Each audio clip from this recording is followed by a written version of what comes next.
ഇപ്പോൾ കഴിഞ്ഞ 2 കളിയും തോറ്റിട്ടുണ്ട്.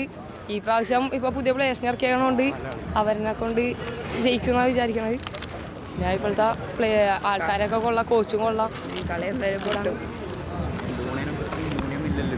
ലൂണയൊക്കെ ഇല്ലാത്തതുകൊണ്ട് ഷോവുണ്ട്, അത് കാണാനുണ്ട് കളിയിൽ എല്ലാവരും. ആ കോമ്പ് അങ്ങ് പോയി. പുതിയ ആൾക്കാരുടെ കളികളാണ്, അത് നോക്കണം. ഈ കൊല്ലെങ്കിലും കിട്ടുമെന്ന് വിചാരിക്കണം. ഇന്നത്തെ കളി നമുക്കൊരു വിശ്വാസമുണ്ട് ഉള്ളിൽ, ജയിക്കുമെന്നാണ് ഒരു പ്രതീക്ഷ.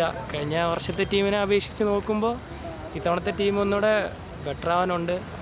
കഴിഞ്ഞ വർഷമൊക്കെ നമുക്കറിയാവുന്ന പ്ലേയേഴ്സ് തന്നെ ആയിരുന്നു, ലൂണയും നോയുടെയൊക്കെ പ്രകടനം ഗോവയിലൊക്കെ അടിപൊളിയായിരുന്നല്ലോ. അതിനാളി നമ്മ 1-0 പൊട്ടി. പക്ഷേ നമുക്ക് ഈ കളി ഒരു പ്രതീക്ഷ ഉണ്ട് ജയിക്കും എന്നുള്ളതിൽ. നമുക്ക് പുതിയ ഫോറിൻ പ്ലേയേഴ്സ് ഒരാൾ വന്നിട്ടുണ്ട്, ഒരു ഫോർവേഡിൽ നമുക്ക് ഒരു പ്രതീക്ഷ ഉണ്ട്. കളി ഒരു 2-0 ജയിക്കും എന്നാണ് എൻ്റെ പ്രഡിക്ഷൻ. കളി എന്തായാലും ജയിക്കും എന്നാണ് തോന്നുന്നത്. ഇതൊരു 3ാമത്തെ കളിയല്ലേ, ജയിക്കുന്നുള്ള പ്രതീക്ഷ ഉണ്ട്. അതേപോലെ തന്നെ നിഹാൽ നേരത്തെ ഒരു ഇൻ്റർവ്യൂവിൽ പറഞ്ഞതാണ്, നമുക്കിത് 3ാമത്തെ കളിയാണ്, നമ്മളെന്തായാലും കഠിനമായിട്ട് ജയിക്കും എന്നുള്ളത്. കപ്പടിക്കുന്നുള്ളൊരു വിശ്വാസമുണ്ട്.